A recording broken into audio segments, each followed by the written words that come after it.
Buenas noches, soy Gerardo Bustillos, editor de Nueva Economía, una publicación especializada en finanzas, economía y negocios con 26 años de historia. Quiero darles la más cordial bienvenida a esta sesión especial que contará con la participación del doctor Luis Fernando Camacho, candidato a la presidencia por la Alianza Creemos, sesión en la que conoceremos las principales propuestas de su agenda económica en caso de llegar a la presidencia. El candidato Luis Fernando Camacho tendrá un tiempo definido para exponer el contenido de su propuesta y posteriormente un panel le va a formular las rondas de preguntas que el tiempo lo permita.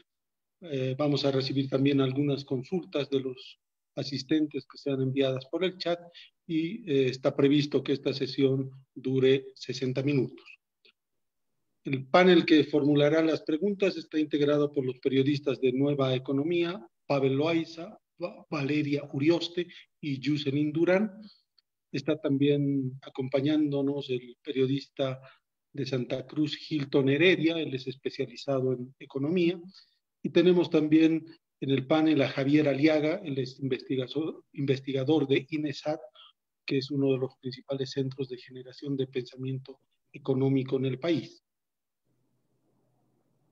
Podemos empezar diciendo que toda elección es importante, pero la próxima lo es todavía más, no solo después de haber vivido en 2019 un proceso electoral fallido con comicios manchados por el fraude, sino porque a raíz de la pandemia el país tiene retos inmediatos para recuperar su economía y desafíos de mediano plazo para sentar las bases de un crecimiento sostenible. No hay que olvidar que la economía boliviana tendrá en 2020 la mayor caída de los últimos 40 años. Y desde esa perspectiva esperamos conocer las propuestas del candidato de CREE. Luis Fernando Camacho es abogado, docente universitario y empresario con una activa y constante participación cívica e institucional desde su temprana juventud. Él ha sido presidente del Comité Pro Santa Cruz, vicepresidente de la Unión Juvenil Cruceñista y secretario general de los comités cívicos provinciales de la cruceñidad. En el año 2019 lideró la lucha pacífica en defensa de la democracia, que tras 21 días concluyó con la dimisión de Evo Morales y la posesión de un gobierno transitorio. Es formado en Derecho en la Universidad Privada de Santa Cruz, UPSA, con una maestría en Derecho Empresarial, un diplomado en Contratos Comerciales Internacionales por esa misma universidad. Tiene además otra maestría de Derecho Financiero y Tributario por la Universidad de Barcelona en España. Es catedrático en la UPSA.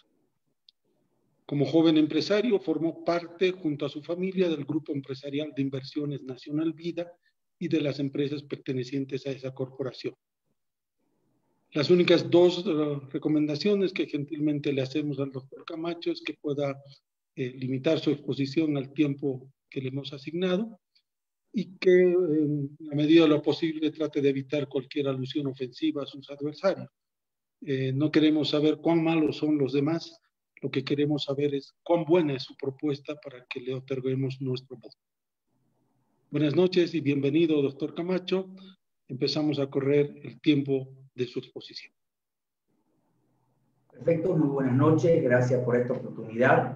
Decirle que nosotros hemos elaborado un plan de gobierno denominado Todo por Bolivia.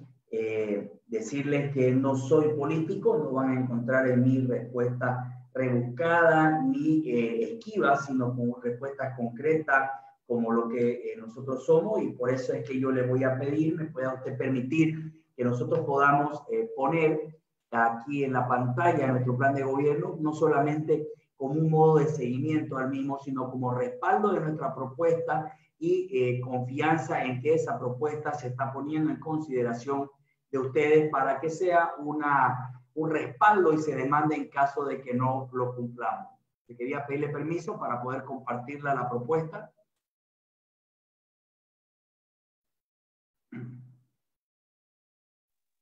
Adelante, por favor.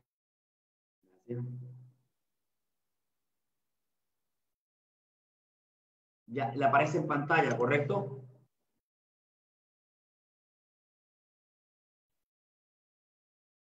No se escucha. Sí, estamos viendo su pantalla, señor Camacho. Ok, perfecto.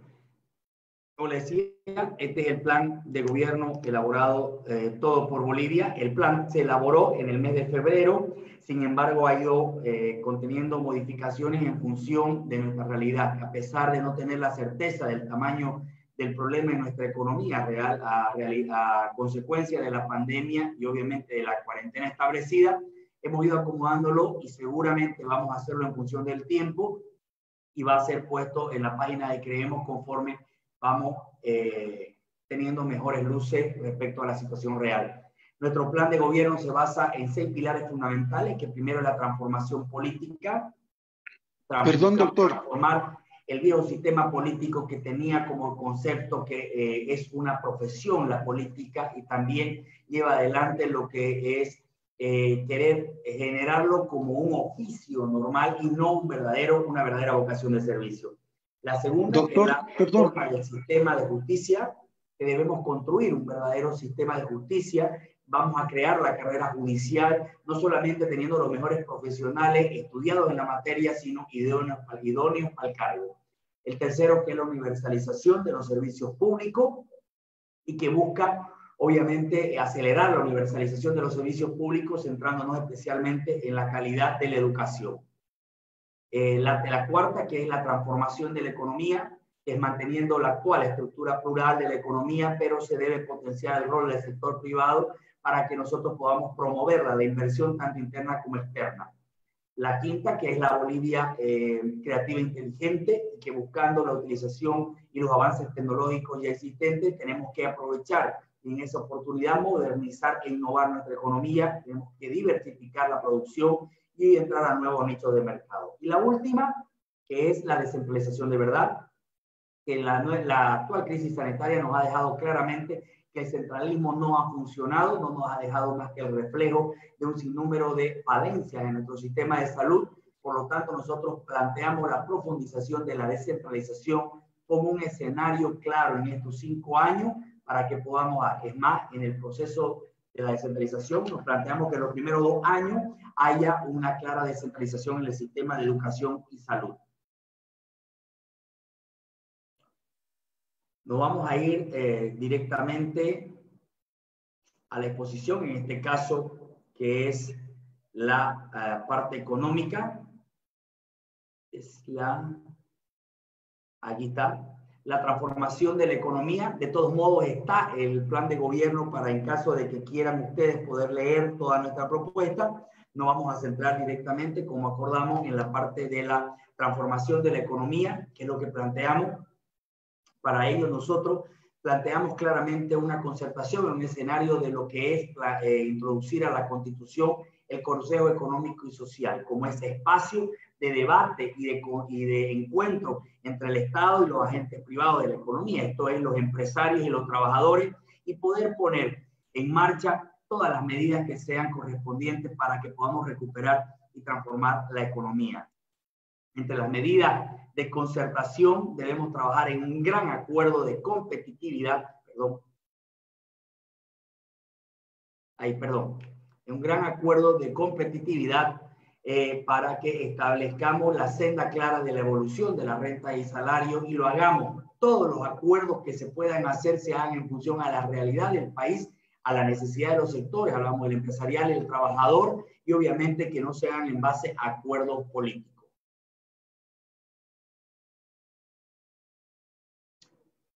Cuando hablamos del incremento, del ingreso mínimo, nosotros planteamos que se pueda generar la puesta en disposición de las familias más necesitadas. No nos olvidemos que la actual crisis nos va a dejar alrededor de 500.000 de indigentes y 700.000 pobres más agregados a la situación real del país.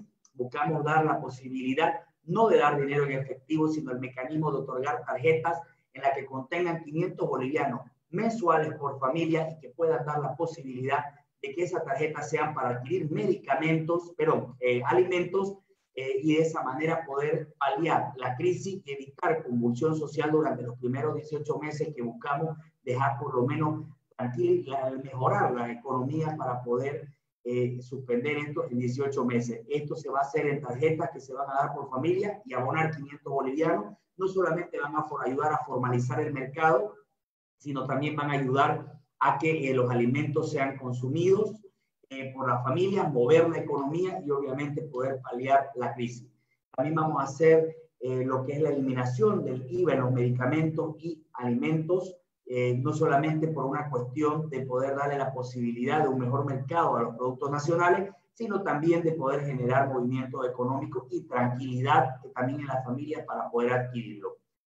Planteamos el seguro de cesantía como ese mecanismo de poder darle a los trabajadores que pierdan el empleo la posibilidad de tener un ingreso. La promoción de la inversión privada, nosotros somos claros de que nuestra inversión, mejor dicho, nuestra visión para este plan de gobierno está focalizada en la inversión privada, no en lo que el Estado, quien vaya a decir que el Estado es el que va a solucionar los problemas en su totalidad del país, es una mentira. Nosotros tenemos que entregarle al sector privado la posibilidad de llevar en su espalda la economía del país. ¿Cómo lo vamos a hacer? Nosotros como Estado tenemos que darle las condiciones y las garantías. Para ello, planteamos los siguientes mecanismos. El primero, que es el retorno del CIADI de Bolivia al CIADI del Banco Mundial como escenario para poder paliar todas las controversias entre el inversor y el Estado.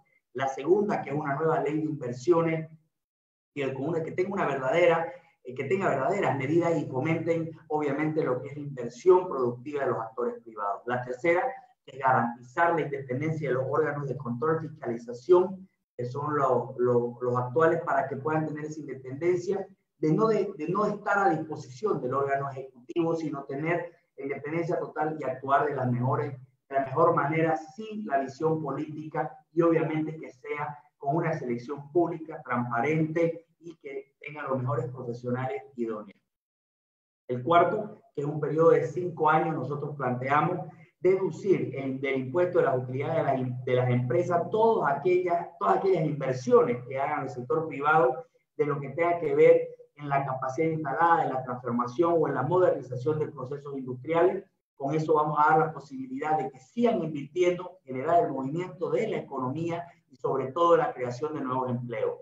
El quinto, se podrá poner en marcha el Fondo del Bicentenario, que destinar 2.500 millones de dólares para propiciar las asociaciones público-privadas y que eso sea puesto a disposición del sector privado en lo que significa incremento de capital, fondos de capital de riesgo y créditos concesionales. El sexto, que es potenciar esas alianzas público-privadas para que podamos generar las condiciones y obviamente en ese marco realista que necesitamos nosotros realizar para todo lo que es la puesta en consideración del sector productivo, empresarial, industrial.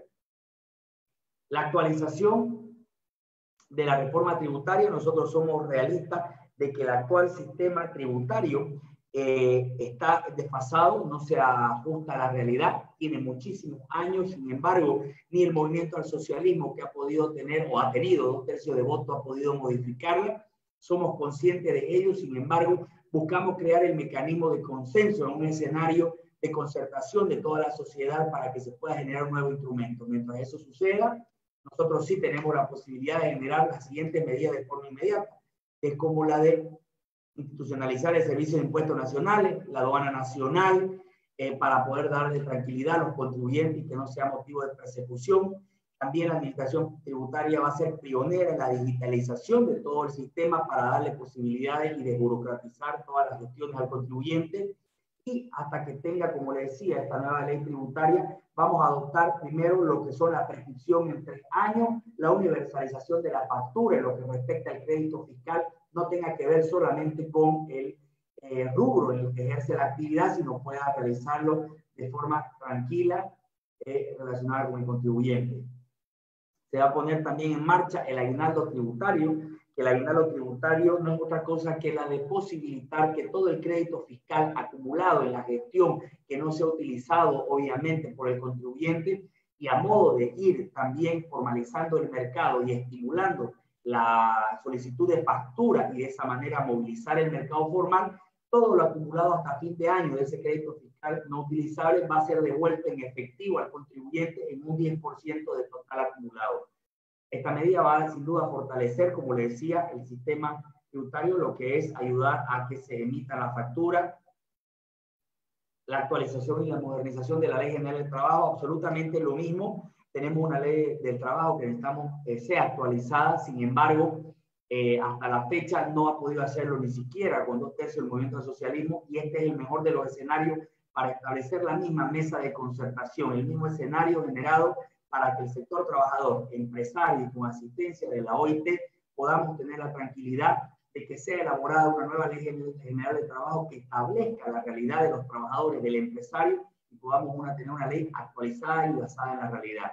Hasta que tenga una nueva ley laboral en nuestro país, vamos a ir implementando medidas paulatinas que sí son posibles hacerlas desde el gobierno, que son como la de establecer los diferentes tipos de modalidades de contratos, no solo para dinamizar el mercado laboral, sino también darle la posibilidad a los jóvenes y mujeres que son las que demandan más todo lo que tiene que ver con contrato de obra, contratación temporal, y obviamente vamos a regular esos vacíos que hay sectores que no han tenido la posibilidad de estar inmersos en la Ley General del Trabajo, que es el empleo en el campo, a destajo, y hay muchos otros que no están y que es importante incluirlo. El control del gasto público. Nosotros tenemos claro que para poder garantizar un nivel de crecimiento sostenido y necesario es necesario corregir el actual déficit fiscal. Y ahí está justamente el reordenar todo lo que es el gasto público y llevar un equilibrio de las cuentas públicas hacia 2025. Con ese fin, debemos corregir las tendencias explosivas del gasto. Los ejercicios presupuestarios se realizan en base a la metodología del presupuesto estructural, esto tomando en cuenta una tendencia a mediano plazo de los ingresos generados de las exportaciones, del gas natural, de los minerales, que eviten el exceso cuando suben y las restricciones cuando bajan, y necesitamos crear, obviamente, los fondos de estabilización. Se va a estructurar un presupuesto general del Estado, y para hacerlo, más eficiente, necesitamos eliminar todos los gastos innecesarios, como ser la flota de aviones, de helicópteros que tiene actualmente a disposición el Poder Ejecutivo, la propaganda, refrigerios, pasajes viáticos, que son sumas impresionantes, y obviamente reordenar el mismo gasto para tener la posibilidad de tener una mejor esos solo son unos ejemplos del que le estoy dando. Hay muchísimos gastos que son innecesarios y que se pueden reordenar. Se realizará también una reingeniería de las empresas públicas. Tenemos que ver la forma de cómo eliminar la cantidad de empresas subsidiarias que hay y absorberlas todas directamente con la empresa matriz, y direccionar cada una de las empresas estratégicas en el escenario que necesitan invertir o por lo menos necesitan dedicarse. En el caso de YPFB, todo lo que son la exploración y la exportación de hidrocarburos. En el caso de todo el tendido eléctrico, para poder tener la oportunidad de darle luz a todos los bolivianos, que nosotros lo planteamos en 5 años. Y obviamente en el caso del TEL, lo que tiene que ver en la ampliación de la red de fibra óptica. En la empresa, obviamente, el resto de las empresas públicas tienen que ser evaluadas y tienen que elaborarse planes de negocio. No podemos seguir invirtiendo en empresas públicas. Lo que tenemos que hacer es dinamizarla, reordenarla y obviamente poner a los mejores hombres y mujeres, no solo profesionalmente, sino que reflejen la tranquilidad de lo que queremos los bolivianos para poder ponerla en marcha. Se va a reorientar el programa de inversión de empresas públicas, hacia las actividades fundamentales, como le decía, en el caso de las 3 empresas estratégicas. Okay. Se reorientará la inversión pública a proyectos masivos en empleo y adquisición de bienes nacionales, buscando su financiamiento con recursos propios y limitando el endeudamiento a la ejecución de proyectos estratégicos para el futuro de Bolivia. Eso va a hacerse obviamente hasta que se recupere una senda de crecimiento sostenido en la economía, porque no podemos olvidar que desde el año 2019 ya teníamos un déficit fiscal en la cuenta de capital. Hasta el año 2022 inclusive, todos los procesos de contratación y adquisición de bienes y servicios van a ser direccionados a las empresas nacionales, y de ahí para adelante vamos a priorizar las empresas nacionales también, exceptuando aquellos proyectos que cuenten con financiamiento internacional y que amerita poder abrirse a empresas de afuera. hasta el año 2022 vamos a hacer la cancelación de todos los CDI a modo de inyectar dinero en las empresas. También se reducirá el gasto público en todo lo que tiene que ver al mismo reordenamiento de lo que es la misma estructura gubernamental a 16 ministerios y 35 ministerios, a moderar también el incremento de la masa salarial del Estado, exceptuando todo lo que tenga que ver salud, educación, Fuerzas Armadas, policía, obviamente, y eso vamos a poder ayudar a que pueda ir mejorando la situación. En el que tiene que ver con el comercio exterior, las exportaciones deben incrementarse, especialmente en los productos no tradicionales. Debemos generar no solamente por lo que necesitamos producir más, sino exportar y sacar afuera todo lo que son los productos que podemos. Nosotros apostamos a la libre exportación y poder sacar los productos sin restricción, pero obviamente sin descuidar el mercado interno. Poner en marcha una agresiva política de promoción de las exportaciones. Necesitamos utilizar las oficinas diplomáticas como real oficinas para poder coordinar las relaciones comerciales. Necesitamos la liberación total de las exportaciones y creando una comisión de seguimiento que lo vamos a hacer a través del gobierno y el sector privado ese seguimiento. También para garantizar la neutralidad impositiva de las exportaciones, vamos a agilizar la devolución de los pagos de los CDI. También vamos a suscribir acuerdos comerciales que permitan acceso a nuestros productos a nuevos mercados. Necesitamos generar esos escenarios y ofrecerle a los productores la posibilidad de tener un nuevo mercado de producción y exportación. Y el quinto, que construir un nuevo tejido para todo lo que es la ayuda a la exportación. Estamos hablando de todo lo que significa carretera, Puerto Bush, Hapirubiru, Hidrovía Paraguay-Paraná, Hidrovía Ichilo-Mamoré, Amazonas, Puerto Seco, Oruro, y la unión de redes ferroviarias nacionales. A través del Fondo del Bicentenario también buscamos poner en marcha, facilitar el financiamiento y asistencia en la ejecución de iniciativas que aumenten la posibilidad de darle alternativa, especialmente a las actividades como ser tecnología y servicio. Se institucionalizará la aduana, el servicio de impuestos nacionales también, y se va a tener también la posibilidad de un proceso de selección de personal jerárquico dentro de un marco de selección transparente, público y por 2/3 de la asamblea. Se simplificarán los procesos operativos también de la aduana, buscando que se dejen los temas burocráticos y facilitar todo lo que son los trabajos del sector productivo y todo lo que hacen trámites. Se descentralizará también todos los trámites de la aduana nacional. Debemos hacerlo como una medida clara en todos los recintos aduaneros para que puedan generar y desburocratizar el trámite. Se trabajará en la constitución de una alianza público-privada y lo vamos a hacer con el sector exportador para poder generar las mejores condiciones y el seguimiento, obviamente, de todo lo que son el tema de aduanas y el seguimiento a las exportaciones. El mercado de capitales, ante las limitaciones fiscales del rubro, obviamente, proponemos al sector privado, es necesario que funcione de manera eficiente y competitiva del mercado de capitales, y por eso nosotros planteamos el primero, que la de flexibilizar los requisitos que hay en el sistema de fondos y ahorro de pensiones para que se puedan adquirir también acciones e inyectar dinero a las empresas nacionales. Generar un mercado mixto, verdaderamente competitivo entre la gestora pública y la administración de fondos de pensiones, a manera de poder, obviamente, dar la competitividad entre ambos. La flexibilización de las exigencias de la cartera de créditos del sistema financiero, establecer la ley de servicios financieros, o mejor dicho, establecida en la ley del sistema financiero, que elimine las rigideces que exigen para condicionar el funcionamiento de las entidades y obviamente presionan sobre el balance ascendido ineficiente.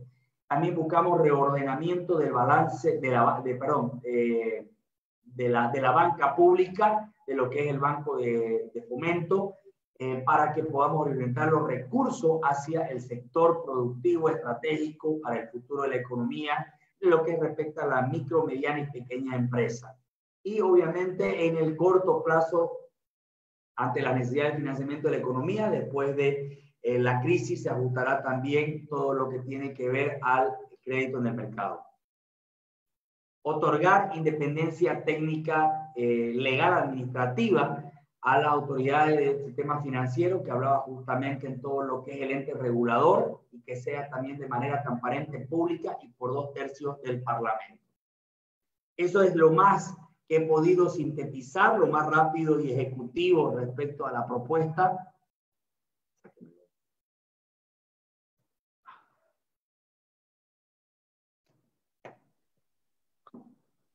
Bueno, muchas gracias, doctor Camacho. Le agradecemos por la exposición. Queremos recordarles que estamos en una transmisión de Nueva Economía, una publicación especializada en finanzas, economía y negocios con 26 años de historia. Y a partir de este momento daremos curso a la ronda de preguntas del el panel al que hemos invitado. Por favor, Pavel, si puedes iniciar con la primera pregunta.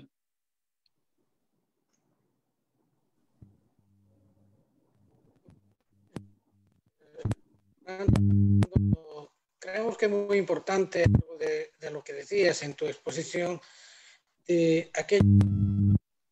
más de 1 millón estarían entrando no simplemente en la pobreza, sino que estarían entrando ya prácticamente a una etapa mucho más difícil. ¿En qué medida tu programa de gobierno tiene que esta gente, estos primeros 1 millón de personas que han pasado de la pobreza a la clase media, podrían ahora nuevamente de ingresar a la clase media, ya que habrían, según tu exposición, habrían entrado a la clase pobre? ¿Cuál va a ser, diremos, en tu programa la varita mágica que se va a utilizar, tomando en cuenta que de los 7 millones de habitantes, casi 4 millones son jóvenes? Estos jóvenes que no tienen trabajo, tal vez tienen empleo, muchos seguramente con muy poca experiencia. ¿En qué medida se ha pensado directamente desde tu partido, desde tu propuesta, hacer que estos jóvenes ingresen en esta economía? A ver, se cortó bastante, voy a tratar de contestar en función de lo que entendí. Hubo bastante corte. Creo que nosotros tenemos que plantear en base a justamente lo que usted decía y yo le expuse, que es de cara a la administración de este año 2020-2025, tenemos que proponer lo siguiente. Por eso decimos eliminar durante 5 años el IVA, alimentos, medicamentos, especialmente estamos hablando de los rubros de alimentos nacionales y medicamentos nacionales para enfrentar la crisis. Para ayudar a la familia proponemos justamente eso, que para paliar y evitar la convulsión durante 18 meses, es lo que es la tarjeta de alimentos que tiene durante 18 meses esos 500 bolivianos y paliarle el incremento, pero dicho, la creación del aguinaldo tributario, necesitamos incentivar la inversión de las empresas. Creo que nosotros hemos planteado en el tema creo que específicamente entiendo que habla de la inserción especialmente de eso. Bueno, es todo un paquete de medidas, porque el primer punto es salir de ese escenario de la miseria y de la pobreza, para lo que expusimos en lo que es el plan de gobierno, todas las medidas, y obviamente existe el Fondo del Bicentenario, que lo que queremos es dar apoyo en los emprendimientos de todo lo que se refiere a aquellos profesionales, jóvenes, técnicos que quieran emprender en proyectos. Cuando hablamos de las posibilidades de empleo, nosotros hemos planteado también de la transformación que existe, la posibilidad de llevar un plan de emergencia con una inversión de 10.000 millones de bolivianos para los proyectos pequeños y de alta demanda de mano de obra y los insumos nacionales, para que puedan dar y permitir 300 nuevos empleos y simplificar obviamente los procesos de insumos nacionales y la adjudicación de esto, que se ponga en marcha tanto a los jóvenes como a las mujeres prioritariamente. Gracias. La próxima pregunta la va a formular Valeria. Lo que quisiera pedirles a nuestros panelistas, preguntas más concisas, más cortas, para poder hacer esto más dinámico. Valeria, por favor. Buenas noches, Luis Fernando. Mi nombre es Valeria Urioste. Es un gusto tenerlo en esta sesión creada por Nueva Economía. Bueno, mi pregunta está enfocada a las oportunidades que brindarían los jóvenes en cuanto al área laboral. En lo personal, soy una profesional joven, tengo 25 años, y si bien actualmente formo parte del grupo Nueva Economía, inicialmente, al igual que muchos, me he enfrentado al desempleo, más aún en tiempos de pandemia, y me he visto en la necesidad de crear un emprendimiento proyecto propio. ¿Cuáles son las propuestas que se tienen en cuanto a trabajo, progreso y desarrollo para la gente joven y para aquellos que deciden emprender? Perfecto. Para los jóvenes nosotros hemos, hay tres escenarios. Primero el tema de la educación, que hablamos claramente no solamente por la formación de lo que va a tener la oportunidad en la secundaria, de lo que es la materia de robótica, sino también la posibilidad de ir ayudándole a la juventud que ha venido generando, por ejemplo, en el caso de Cochabamba, que hay una cantidad de ingenieros de sistemas que buscan la posibilidad de tener un mercado. Nosotros tenemos un proyecto para Cochabamba, pero en concreto proponemos poner de un lado el contrato por hora. Eso es básico para el sector, obviamente, de las mujeres y de la juventud, que permita la posibilidad de entrar a un mercado laboral que no restrinja a las horas necesarias de trabajo que marca la actual ley laboral, de una forma gradual, sin tener que dejar sus estudios, de poder dar la alternativa, de poder encontrar un empleo donde no necesariamente ni el empleador necesita tenerlo las 8 horas, ni el empleado tiene la posibilidad. Flexibilizarlo para poder darle las oportunidades y poner en marcha dentro del mismo fondo del Bicentenario, como decía, los recursos para los emprendedores, para todo lo que tiene que ver centrado especialmente en servicios y en la tecnología, que es donde los jóvenes actualmente más necesitan poder tener posibilidades de impulsionar a los mercados laborales, más allá de que nosotros planteamos, obviamente, que pueda darse la posibilidad de priorizar a los jóvenes y mujeres en lo que son los trabajos en el Estado, en la estructura del gobierno, porque vamos a institucionalizar todos los cargos de directores para abajo, que puedan funcionar de profesionales jóvenes técnicos, pero obviamente tengan acceso a la posibilidad de entrar. Muchas gracias. La próxima pregunta la formula Yuselín Durán. Buenas noches Luis Fernando, les saluda Yuselín Durán. Bueno, mi pregunta va más dirigida a la crisis que todos estamos atravesando en estos momentos. Todos nos hemos visto golpeados de una u otra forma. Nos ha tomado desprevenidos y bueno, mi pregunta es ¿qué iniciativas se encarará en el corto plazo para reactivar la economía golpeada por esta pandemia? Perdón, hubo una pequeña interrupción. ¿Me lo puedes repetir, por favor? Te cortó un pequeño brillito. Claro que sí. Le decía, ¿qué iniciativas encarará en el corto plazo para reactivar la economía que ha sido golpeada por esta pandemia? Ah, ok, perfecto. Bueno, como le dijimos en anterior oportunidad, para incentivar la inversión de las empresas que les permita ampliar su capacidad instalada, nosotros buscamos la manera de cómo poder darle la posibilidad de generar condiciones. A ver, nosotros proponemos que mientras damos un planteamiento de lo que es buscar que la empresa privada pueda invertir inmediatamente en lo que tenga que ver con el quehacer del país, tenemos que darle el escenario, alianza público-privada, llevar adelante un plan de emergencia, como le decía, de la inversión de 10.000 millones de bolivianos, que genere alta demanda de mano de obra, donde generemos 300.000 empleos. Tenemos que buscar la forma de eliminar el IVA de los alimentos, de los medicamentos. Son las medidas inmediatas que debemos tener. Tenemos que reacomodar el gasto público, tenemos que promocionar las alianzas público-privadas para que estos próximos años logremos una inversión de 10.000 millones de dólares. Tenemos que liberar completamente las exportaciones para facilitar la producción nacional, incentivar la producción nacional. Tenemos que en realidad mover la economía, activarla y no seguir buscando que solo el Estado genere las condiciones, o mejor dicho, la inversión, sino genere las condiciones a todo lo que es la empresa privada. Privado hablamos desde la que vende chicle hasta el empresario más grande.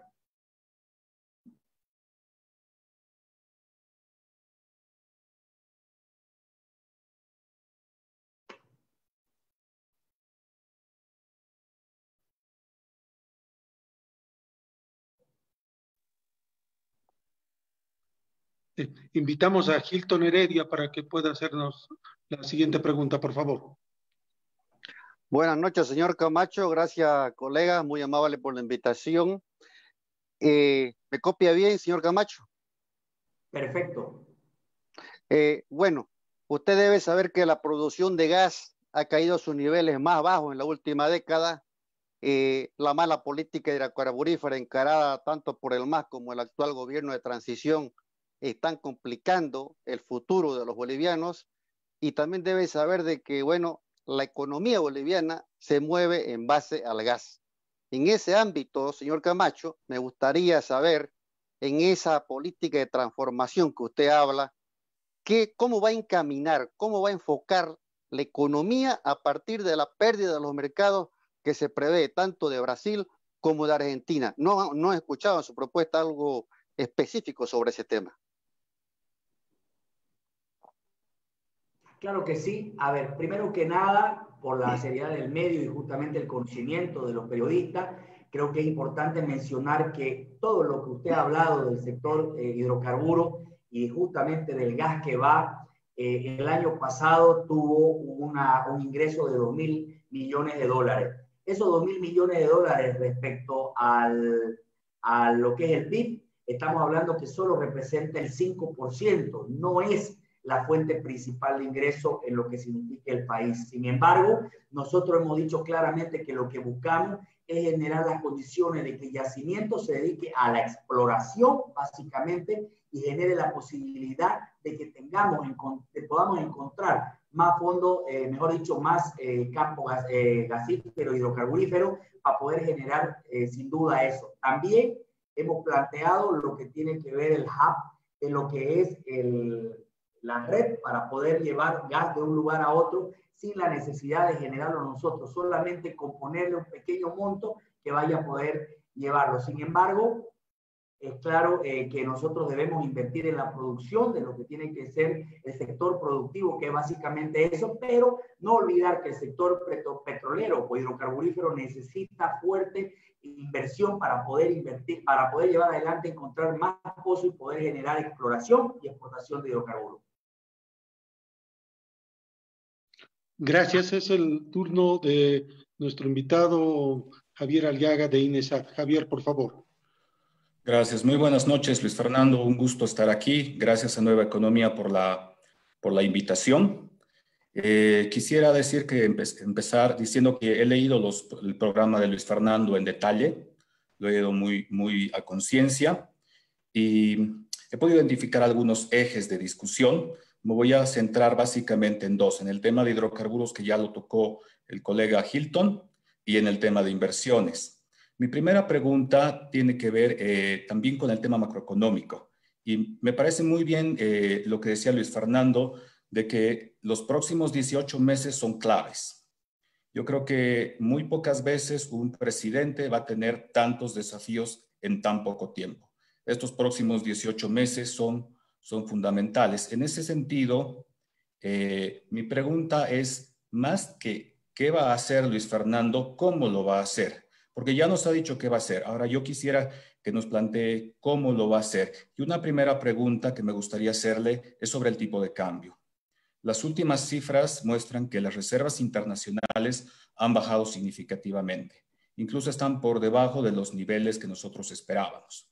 Como el tipo de cambio está fijo, las reservas internacionales en bajada van a generar una mayor presión para devaluar el tipo de cambio y si no se toman medidas se puede entrar incluso a una crisis de moneda. Entonces la pregunta concreta es para Luis Fernando, dado que mover el tipo de cambio puede tener muchas implicaciones negativas para la economía, pero también existen razones de fondo para que el tipo de cambio se flote, ¿qué va a hacer? Luis Fernando Camacho, ¿va a flotar el tipo de cambio o lo va a mantener fijo? Si lo va a flotar, si va a dejar que el tipo de cambio se mueva, ¿por qué lo va a hacer? Y si va a mantener el tipo de cambio fijo, ¿por qué lo va a hacer? ¿Y de dónde va a sacar las reservas internacionales suficientes para mantenerlo en ese estado de fijo?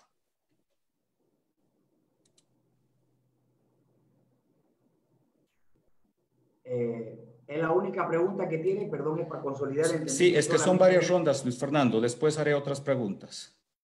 Ya, perfecto, ¿no? Lo que tiene que ver el tipo de cambio no lo vamos a modificar, va a quedar el tipo de cambio. No podemos generar una inestabilidad económica local, ni incertidumbre en los sectores, más aún en los exportadores. Y a pesar de que estamos hablando de una pérdida de 9.000 millones de dólares en las reservas internacionales netas desde el año 2014, el actual nivel de aproximadamente, estamos hablando de 6.500 millones de dólares, es suficiente para sostener el tipo de cambio. Es más, muchos especialistas, entre ellos está el señor Javier Cuevas, consideran de que el nivel que tenemos actualmente posibilidad para mantener el tipo de cambio es viable. Podría ser una pequeña aclaración. De hecho, las últimas cifras muestran que los datos son sustancialmente menores a los que se han estado manejando. En ese contexto, Luis Fernando, si las reservas caen o se verifica que están por debajo de lo que estamos manejando, ¿qué va a hacer? Si bien, como les decía, es cierto que las reservas internacionales han caído en 9.000 millones de dólares en los últimos años, todavía se encuentran por encima de su nivel mínimo óptimo para que nosotros estimamos tener en unos 5.500 millones de dólares. En cualquier caso, se adoptarán medidas para fortalecer el nivel de reservas internacionales y que no desahogue especialmente el sector monetario de la economía, para lo que vamos a proponer medidas como, por decirle, eliminar la presión internacional, el Banco Central y su balance obviamente de créditos concesionales. No habrá más préstamos de ese tipo, o recuperar y acrecentar el superávit comercial para aumentar lo que es las reservas por el exceso de las exportaciones, no sé, respetar la ley del Banco Central de Bolivia y otorgar plena autonomía en su funcionamiento para las decisiones que sean dedicadas. Bueno, creo que hay muchas medidas que podemos tomar, ¿no? Muchas gracias, Luis Fernando, le agradezco. Muchas gracias, Javier. A este panel de periodistas estaba invitado el periodista Fernando Molina, que fue editor de Nueva Economía en sus primeros años, pero lamentablemente no pudo asistir debido a sus obligaciones profesionales. Sin embargo, nos ha hecho llegar un par de preguntas para el candidato que quisiera formularlas a continuación. La primera dice: señor Camacho, si usted es presidente, ¿cómo evitará el conflicto de intereses con las empresas de su familia? Y la segunda, ¿qué piensa hacer para atraer más inversiones en el área petrolera?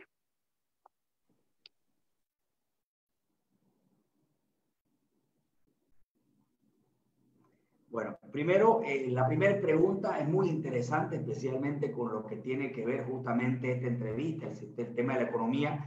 Decirle de que una de las razones por la cual yo vendí mis acciones en el grupo empresarial fue para evitar cualquier susceptibilidad que tenga que ver con algún tipo de influencia en lo que tiene que ver la actualidad de lo que es la arena política, la función estatal y las empresas familiares. Pero, sin embargo, nosotros planteamos como un eje claro de la lucha contra la corrupción que pueda generar esa preocupación, es primero que nosotros podamos poner una oficina, proponemos una oficina anticorrupción, la cual va a ser puesta por 2/3 de votos de la Asamblea y con una terna elevada por la oposición. Con esa finalidad va a poder llevar su mejor control, obviamente, de todo lo que pasa con la corrupción. Eso con respecto a lo que es, obviamente, mi familia. En lo que respecta al otro, necesitamos modificar la ley de incentivo para las empresas extranjeras puedan venir y realizar inversiones en la exploración. Necesitamos realizar subastas en el área petrolera por parte de la Agencia Nacional de Hidrocarburos, lo que es la ANH, para que se traiga inversión y no sean concedidas finalmente a compañeros del partido, ideologías políticas o amigos, ¿no? Muy bien, iniciaremos una nueva ronda que nos da, creo que el tiempo antes de terminar la sesión. Por favor, Pavel, si puedes formular tu pregunta. Luis Fernando, sería muy importante, si una vez que se ha hablado sobre el tema de hidrocarburos, también dar respuesta a qué es lo que va a pasar cuando Bolivia se ha dedicado prácticamente a la explotación de lo que vendría a ser las materias primas. ¿Qué va a pasar con el tema del litio? ¿Qué proyectos se tiene con el tema del Mutum? Los proyectos que se han quedado parados como Carachipampa y otros proyectos grandes, ¿estos van a continuar? ¿De qué va a vivir Bolivia si no vamos a tener solamente gas? Bueno, en el mismo escenario nosotros buscamos invertir en lo que significa el tema de la minería en Bolivia. Es históricamente un país minero, eso tenemos que tenerlo claro. Desde el año 2009 no se ha realizado ningún descubrimiento de yacimientos importantes y lo tenemos que hacer. ¿Y eso a través de qué? Obviamente de inversión. Necesitamos buscar actualmente tenemos el ejemplo de la mina San Cristóbal, por ejemplo, que pasó. Necesitamos generar la posibilidad de promocionar la exploración minera para que se permita deducir de las empresas privadas, por decirle, el pago de impuestos de IUE, los montos que se destinen a esta área. Necesitamos ver la forma de cómo incentivar la inversión minera. Cuando hablamos de litio, por ejemplo, estamos en una inversión de $5.000 millones. Necesitamos hacerlo y esa posibilidad se la podemos dar solamente por la envergadura en la empresa de afuera, y lo vamos a lograr con la única finalidad de poder tener un país que demuestre la garantía, transparencia, seguridad jurídica, incentivo a los inversionistas para poder darlo. En el tema del litio, vamos a ser realistas, no podemos hablar de fabricar autos, pero sí podemos hablar de todo el sistema de producción de baterías, pero también necesitamos generar un mercado viable con condiciones y con obviamente una posibilidad de exploración y sobre todo tener el mercado para llevarlo esa batería. Hilton, si puedes formular tu próxima pregunta, por favor. Perfecto, le agradezco. Señor Camacho, el presente y el futuro de Bolivia es sin duda alguna la minería y la agropecuaria. Eso no está en discusión. Obviamente el gas ha sido lo más importante en los últimos 15 a 20 años en el país. Sin embargo, ¿usted cómo va a encarar este tipo de políticas, tanto para el sector agropecuario como para la minería? ¿Cómo pretende captar esas inversiones para que se duplique de alguna manera la frontera agrícola y por otro lado las inversiones mineras lleguen en el corto plazo? Bueno, en el tema justamente es importante ver lo que usted me acaba de decir del sector agropecuario. Mire usted lo que le decía hace un momento del sector hidrocarburífero que representa ese 5% del PIB. En el tema agropecuario representa el 14% del PIB. Ese sector sí es importante, por eso hablamos de una Bolivia productiva. Y en el campo productivo necesitamos invertir. Y la inversión la van a hacer obviamente los sectores, pero necesitamos darle condiciones. Por ejemplo, hablamos uno de los puntos en el área, en lo que significa la planta de Bulo Bulo, lo que es la urea que vamos a darle a precio de costo. Puede ser que haya una pérdida para el Estado, pero ya hay una pérdida, sin embargo, no se está dando. Si lo damos a precio de costo, damos la posibilidad de que el sector pueda tener mejores condiciones, pueda generar, trabajar, producir mucho más, y ahí no vamos a tener necesidad de ampliar lo que es más tierra para producir, sino dar la posibilidad de que tengan mejores condiciones, liberar los mercados, generar las condiciones, la devolución de lo que decimos de los CDI, buscar darle nuevos mercados, oportunidades, seguridad jurídica y darle esas condiciones para que puedan seguir generando más trabajo y más empleo. Cuando hablamos de los empleos, estamos hablando del 35% de los empleos que genera el sector agrícola. Vamos a terminar el saneamiento para otorgar seguridad jurídica, como le decía, hasta el 31 de diciembre de 2021. Vamos a darle la urea a costo, vamos a liberar los impuestos a las importaciones de consumo de maquinaria agrícola y vamos a potenciar la producción de etanol y biodiesel. Solamente para complementar, ¿usted apoya a los transgénicos, señor Camacho? Sin duda, y eso es un tema que hay que dejarlo clarísimo. Yo no conozco un solo caso comprobado que hubieran dicho, y esto es bueno para aquellos ambientalistas que dicen que no se usen los transgénicos. Nosotros necesitamos producir más, y producir más necesitamos hacerlo en la tierra. No necesitamos más tierra, sino optimizar la tierra que hay, y es con el uso de transgénicos. Como les decía, yo no conozco a nadie que hubiera perdido la vida por el consumo de productos que hubieran sido usados con transgénicos. Sin embargo, conozco mucha gente que muere de hambre y hay que ser optimista y sobre todo objetivo para el uso de los transgénicos que tienen que darse. Javier, por favor, si puedes formular la próxima pregunta. Gracias. Luis Fernando, estamos en una coyuntura donde estamos viendo un déficit fiscal muy significativo y retomando tus palabras, tenemos proyecciones de ingresos que no son tan alentadoras, no solo en los próximos 18 meses. En ese sentido, ¿qué medidas concretas para poder tener una mejor sostenibilidad fiscal estás planteando? Los dos principales desequilibrios que presenta la economía, obviamente, son el déficit fiscal que supera un 12% del PIB este año y el déficit fiscal en la cuenta corriente de la balanza de pago, que es básicamente el déficit comercial. La forma de abordar el déficit fiscal se basará primero en reducir el gasto público, que le decía, tenemos que reducir el gasto público. Uno de los ejemplos que le daba, justamente publicidad, propaganda, refrigerio, pasaje. Como es un ítem, hay muchísimo más que no son necesarios para todo lo que es el gasto público. Segundo, debe reordenarse, obviamente, la inversión pública hacia proyectos que de verdad demanden mucha cantidad de mano de obra. No esos elefantes azules que normalmente se hacían, que no producen nada, que están paralizados con mucha inversión. Necesitamos generar esa inversión que genere la mano de obra y obviamente tenemos que ver la forma de cómo las medidas de los incentivos tributarios, especialmente cuando hablamos del aguinaldo tributario, que era el que le explicaba hace un momento, tenemos que esperar que inicie un proceso de formalización y obviamente impulsar la demanda que permita aumentar las recaudaciones tributarias. Con las medidas de incentivo a la inversión privada que se van a poner en marcha, esperamos atraer importantes cantidades de capital externo. Obviamente que necesitamos priorizar las alianzas público-privadas y aumentar la base productiva del país y por tanto obviamente la generación de nuevos ingresos fiscales. En ese sentido, Luis Fernando, cuando habla de inversión, de aumentar la inversión para aumentar los ingresos, mi pregunta es en dos sectores concretos, energía y minería. ¿Está pensando en modificar la ley de hidrocarburos para cambiar el marco de inversión? Lo propio en el tema de la minería. ¿Habla de la minería y qué? Perdón, no lo escuché.